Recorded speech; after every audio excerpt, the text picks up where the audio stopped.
Welcome everyone. In this year's program, we have added a complimentary session to the Story of Courage, which highlights the experience of a caregiver who looked after their loved one diagnosed with lymphoma. So without further ado, here's Ginny Willis from Steinbach, Manitoba. Hi, I'm here today to talk to you about my experience being a caregiver. My mom was diagnosed with non-Hodgkin's lymphoma in July 2018. It's been a 4-year journey, and I want to share some of the highlights, tips, or techniques we've used throughout this ongoing journey. There are 5 themes in my presentation today: family, medical, personal, extended family and friends, and thoughts and resources. Family. Upon my mom's diagnosis, my role within my family changed to caregiver. I am a nurturer by nature, and my role as someone who manages workers' compensation and short-term, long-term disability claims at my place of employment has come in handy. This was the biggest claim of my life to understand and navigate. This is my mom, and it matters. My parents live in a small city outside of Winnipeg, Manitoba, and my family also live in the same community. My dad, too, became a caregiver, and together we've carved out our roles to support Mom throughout this journey. Given that my work involves gathering details and keeping track of information, I naturally became the secretary, and Dad became the driver, cook, and laundry guy. We have different strengths and work together to support Mom and give her the best care we can. He was the day-to-day support person who could monitor her eating, sleeping, and overall well-being. But I brought something else to the table when I popped in after work to put eyeballs on the situation. My family is mindful that this is Mom's diagnosis and her story to share. She still has a voice. The control in her life changed the day of her diagnosis, and if there were things she could still control, we wanted that for her. As the years have gone on, it's continued to be Mom's choice if she wanted to pursue more treatment. My brother and I made it clear to Mom that she's not letting us down if she chooses to say no. This is her choice, and we'd respect that. Your loved one will change. They'll gain weight, perhaps due to the fluid they're carrying. They'll lose their hair. Food won't taste the same. They may have a supersonic sniffer and become very sensitive to smells. They may feel like they can never warm up, or they might just sleep a lot. Dealing with the side effects of medication they're taking, like canker sores, thrush, or hemorrhoids, can feel worse than the cancer itself. All you can do is be there for your loved one, listen to them and help problem solve. Validate their concerns and at times act, especially if they're not able to make sound decisions at that point in time. If your gut is telling you something isn't right, go with it. Medical. Supporting your loved one during the early stages of testing and waiting is challenging. It's a scary new world of the unknown. Once you have a diagnosis and a treatment plan, it finally feels like there's something you can do. You don't feel quite so helpless. There's a lot of new terminology and medical jargon that you're presented with very quickly. You don't need to go to medical school to be a caregiver, but I'd recommend taking notes during the appointments and ask questions of the doctor. Ask them to spell unfamiliar words in your book so you can look them up afterwards, as we recognize the doctor needs to see other patients too and needs to keep your appointment moving along. My mom has said, after the first little while, you stop listening as the patient as it's overwhelming, especially at the beginning of the journey when everything is so new. Having someone else take notes took the pressure off her. For our family, knowledge is a powerful tool to combat the fear of the situation. We'd ask lots of questions as we sought out knowledge and understanding. Mom and I would also make a point of meeting right after our appointment to go over my notes. She'd fill in a few blanks, I'd round up my shorthand notes, and together we'd write follow-up questions. Mom would then call her doctor's nurse to ask those questions within the next day or so. Her doctor's regular nurse has become such a vital link in the communication of information. Don't underestimate their role in this process. If you can, pick one pharmacy in your community and stick with it. They'll get to know your loved one's medications, and when dosages change and the volume of meds increase, it can be a challenge to keep it straight. Build that relationship and get the meds blister packed if it works best for your family. Always keep a list of the current medications in your loved one's wallet. You never know if there'll be an unexpected trip to the emergency department where a ready list of meds could be a huge help. My mom's journey is still ongoing. It started with chemotherapy rounds, a few unexpected hospital stays, radiation, remission, returning cancer, stem cell transplant with an extended hospital stay and recovery period, months of feeling terrific, followed by returning cancer, which included CAR T therapy in Ontario.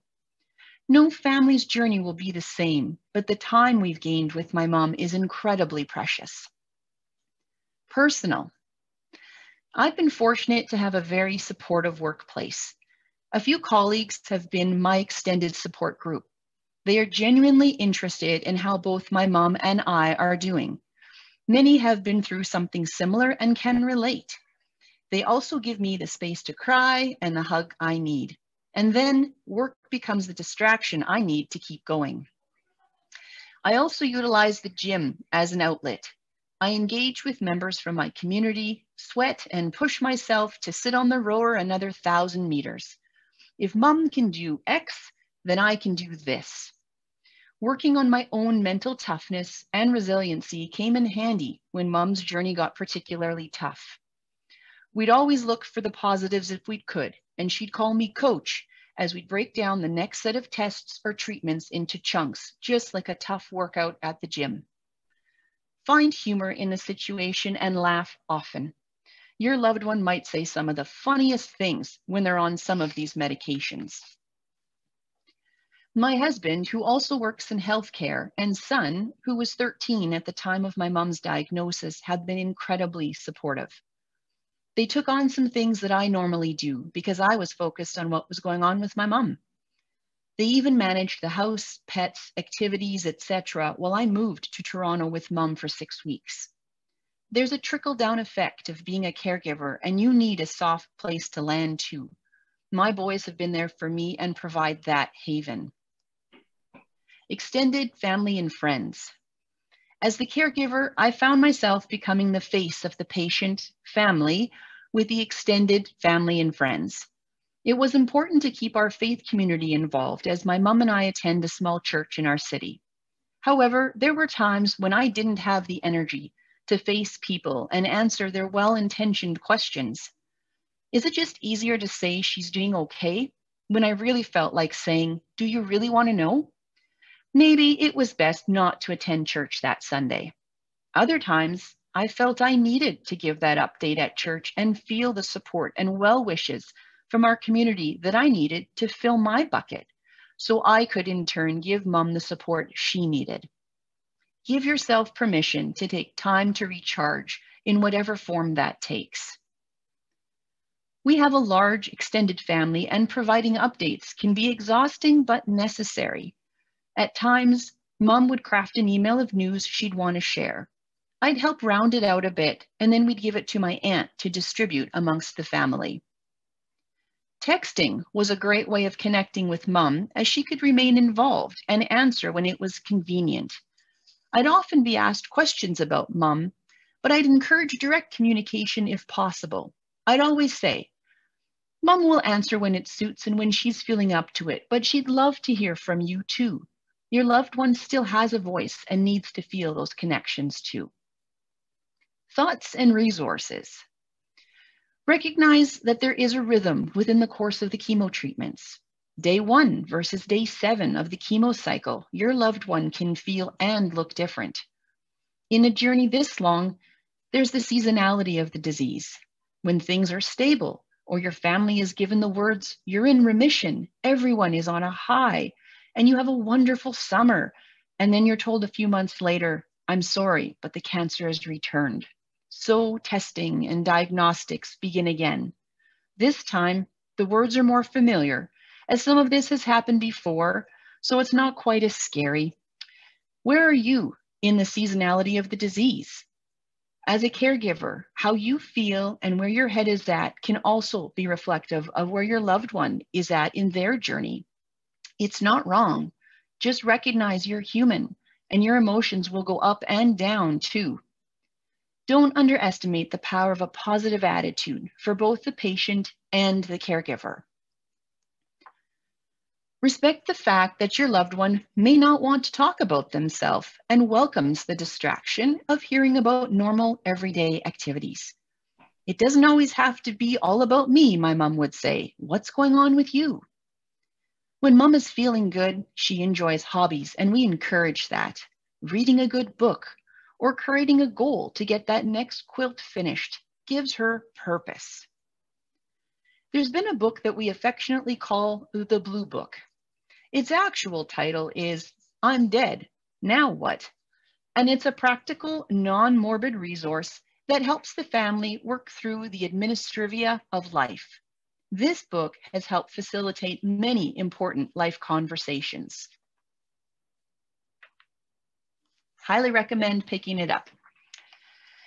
Utilize the resources at Cancer Care provided for the family. Whether it's reading material, videos, or speaking to a counselor, the patient's diagnosis does affect the family too. There's no shame in asking for help because you're no good to your loved one if you're not looking after yourself. Every family's journey will look different. I hope my presentation today gives you a nugget or two to help you in your journey. I leave you with the words my mom always says, treat me like a person, not like a patient. Thank you, Jenny, for sharing your story and your mother's journey with cancer. I really like the themes of your journey and your story, and I hope the caregivers attending this conference can find comfort in your words. So thank you everyone for attending, and please stay tuned for the next presentation starting in a few minutes.